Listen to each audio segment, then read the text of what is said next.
Halo semuanya, selamat datang di video presentasi saya. Dalam presentasi kali ini, saya akan mengajak Anda menyusuri perjalanan panjang evolusi marketing mulai dari 1.0 hingga 7.0, memahami apa yang terjadi di setiap era, hingga melihat tantangan apa saja yang akan dihadapi para pemasar di masa depan. Sebelum melangkah lebih jauh, kita pahami dulu apa itu evolusi marketing. Konsep ini dipopulerkan oleh Philip Kotler, profesor pemasaran dunia, yang dijuluki Bapak Marketing Modern, bersama Hermawan Kartajaya dan Iwan Setiawan. Evolusi marketing menggambarkan bagaimana strategi pemasaran terus bertransformasi mengikuti perubahan zaman, teknologi, dan perilaku konsumen. Mari kita telusuri dari era paling awal marketing 1.0 hingga era yang kita masuki sekarang, marketing 7.0. Kita mulai dari marketing 1.0 yang berlangsung sekitar 1950-an hingga 1970-an. Inilah era produk adalah raja. Fokus utama perusahaan sangat sederhana, ciptakan produk yang bagus, produksi sebanyak mungkin, biaya rendah, lalu jual ke masyarakat luas. Komunikasi pemasaran yang bersifat satu arah, seperti teriak lewat pengeras suara. Konsumen dianggap sebagai pembeli pasif, cukup beli tanpa banyak pertanyaan. Contoh paling klasik era ini adalah mobil Ford Model T dari Amerika Serikat. Henry Ford pernah berkata, konsumen boleh memesan mobil dengan warna apapun asal warnanya hitam. Perusahaan tidak terlalu peduli dengan preferensi individual konsumen. Jadi marketing 1.0 adalah produk bagus, harga kompetitif, maka produk akan laku. Namun seiring meningkatnya kompetisi dan pilihan di pasar, pendekatan yang terkesan kaku ini mulai mendapatkan tantangan. Kemudian, memasuki era baru, lahirlah marketing 2.0 pada periode 1980-an hingga awal 2000-an. Disinilah titik balik dimulai. Perusahaan mulai sadar bahwa konsumen tidaklah homogen. Mereka mulai bertanya, sebenarnya konsumen maunya apa? Fokus pemasaran bergeser dari produk ke pelanggan. Perusahaan mulai melakukan riset pasar, segmentasi audiens, dan membangun hubungan emosional dengan konsumen. Muncullah pendekatan yang kita kenal sebagai STP, Segmentation, Targeting, Positioning. Contoh nyata dari era ini adalah Nike dengan tagline ikoniknya, Just Do It. Nike tidak hanya menjual sepatu lagi, tetapi menjual gaya hidup, semangat pantang menyerah, serta koneksi emosional dengan pelanggannya. Begitu juga dengan Coca-Cola yang berhasil membangun citra kebersamaan dan kebahagiaan melalui produknya. Inilah awal dari pendekatan customer-centric marketing. Di awal milenium baru, sekitar pertengahan 2000-an hingga 2015, konsep marketing kembali bertransformasi menjadi marketing 3.0. Di sini, marketing mulai memainkan perasaan konsumen, tidak lagi dilihat sekedar target, melainkan sebagai manusia utuh yang memiliki nilai dan aspirasi spiritual. Karakteristik utamanya adalah pemasaran yang tidak hanya berfokus pada keuntungan, tetapi juga nilai-nilai kemanusiaan dan keberlanjutan. Konsumen mulai peduli pada brand yang memiliki misi sosial, yang peduli pada lingkungan hidup, yang berani mengambil sikap terhadap isu-isu kemanusiaan. Contohnya adalah brand pakaian outdoor Patagonia yang konsisten mengkampanyekan gerakan lingkungan. Brand ini tidak segan untuk berkata, jangan beli jaket ini jika kamu tidak benar-benar membutuhkannya. Pesan ini kontra-intuitif untuk sebuah brand yang menjual produk, tetapi justru membangun loyalitas yang luar biasa. Era ini melahirkan konsep cause marketing, di mana bisnis dan misi sosial berjalan beriringan. Brand yang punya hati, itulah pemenang di marketing 3.0. Melompat ke marketing 4.0 yang berlangsung sekitar 2010-an hingga 2020. Inilah era di mana dunia digital meledak dan mengubah cara kita berinteraksi. Revolusi ini ditandai dengan dominasi media sosial, perangkat seluler, dan kekuatan konsumen untuk membuat konten mereka sendiri. Pemasaran tidak lagi sekedar pesan satu arah, tetapi telah berubah menjadi dialog dua arah. Setiap konsumen kini bisa menjadi konten kreator, brand ambassador, sekaligus kritikus bagi brand. Dunia fisik dan dunia digital mulai terintegrasi. Contoh marketing 4.0 adalah Amazon dengan fitur personalisasi, rekomendasi produk pelanggan yang membeli ini juga membeli itu. Juga Netflix yang menggunakan data untuk merekomendasikan tayangan secara personal. Brand wajib hadir di media sosial, memiliki situs web yang responsif, dan mampu berkomunikasi dengan audiens kapan saja dan di mana saja. Inilah era di mana digital menjadi pusat dari semua strategi. Kini kita memasuki era yang paling transformatif, marketing 5.0 yang berlangsung dari 2020 hingga saat ini.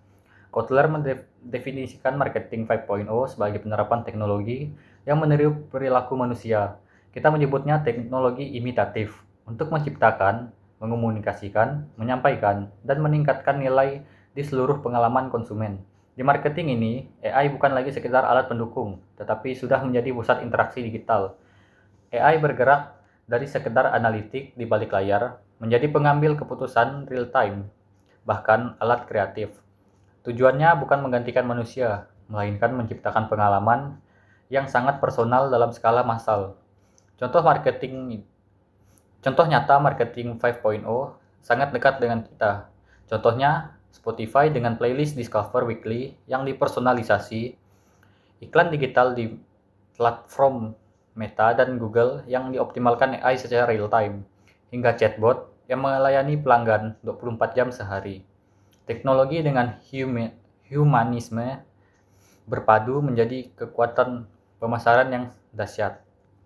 Sekarang, kita bicara tentang marketing 6.0.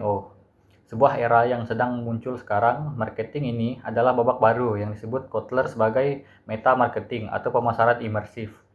Inilah era di mana dunia fisik dan digital menyatu secara mulus. Kita menyebutnya digital. Teknologi seperti augmented reality atau AR, virtual reality atau VR, dan metaverse menjadi alat utama menciptakan pengalaman multi-dimensi bagi konsumen. Brand tidak lagi sekedar menjual produk. Mereka membangun dunia virtual di mana konsumen bisa tinggal dan berinteraksi. Contohnya, Nike membuat dunia virtual di Roblox yang disebut Nike Land. Tempat pengguna bisa mencoba sepatu virtual, bermain game, dan berinteraksi dengan atlet. Gucci menjual tas virtual dengan harga lebih mahal dari versi fisiknya.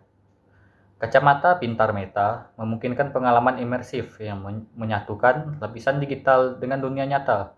Di marketing ini, merek adalah pengembang pengalaman. Kini, tibalah kita pada marketing 7.0. Meskipun konsep ini belum sepopuler marketing 6.0, banyak pakar mulai membahasnya sebagai masa depan pemasaran. Marketing ini bukan hanya tentang AI biasa, tetapi tentang perpaduan antara komputasi kuantum, AI tingkat lanjut, dan hiperpersonalisasi yang melampaui imajinasi kita saat ini. Kemampuan pemrosesan real-time dari komputasi kuantum akan meningkatkan kampanye pemasaran yang disesuaikan secara super individual, bukan berdasarkan kelompok atau segmen, tetapi setiap individu mendapat pengalaman yang unik.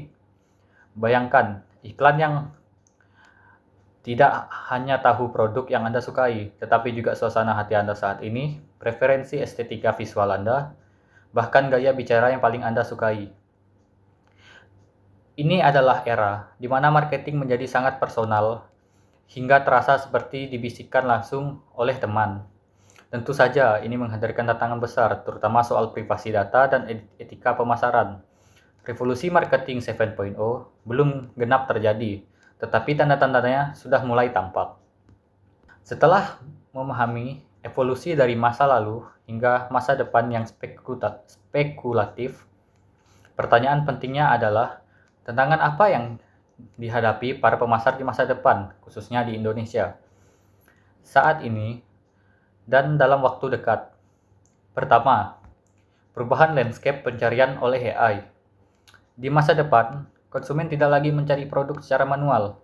Mereka akan langsung bertanya ke AI seperti ChatGPT atau Gemini.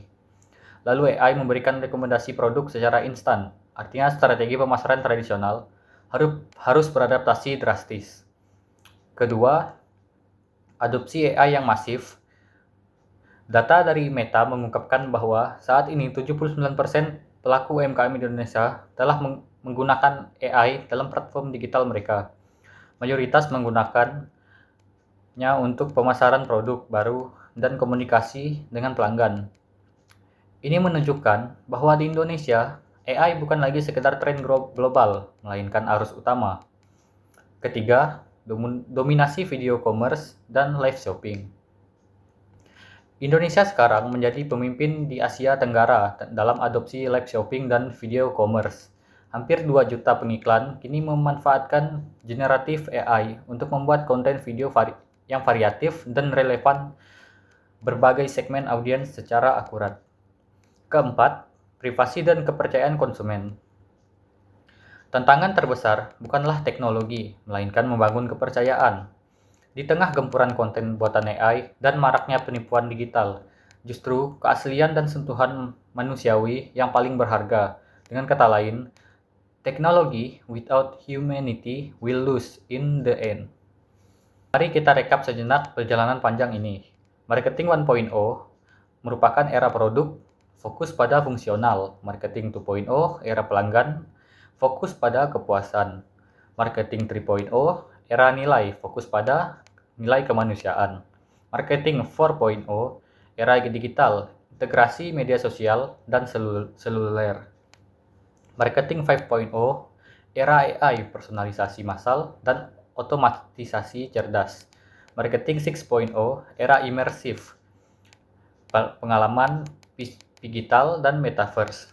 Dan marketing 7.0 era kuantum, hiperpersonalisasi total. Inti dari semua ini sederhana. Evolution is inevitable. Yang membedakan pemenang bukanlah sekedar besar anggaran pemasaran Anda, tetapi seberapa cepat Anda beradaptasi. Jadi pemasar yang adaptif, yang berani belajar teknologi baru, tetapi tetap memegang teguh nilai-nilai kemanusiaan seperti empati, keaslian, dan kepercayaan. Sebagai bahan rujukan untuk memperdalam pemahaman Anda, berikut adalah sumber-sumber yang saya gunakan dalam presentasi ini. Demikian video presentasi dari saya mengenai evolusi marketing 1.0 hingga 7.0 dan tantangan pada masa depan. Semoga materi ini bermanfaat dan menginspirasi langkah-langkah pemasaran Anda ke depan. Terima kasih telah menonton. Sampai jumpa di video berikutnya.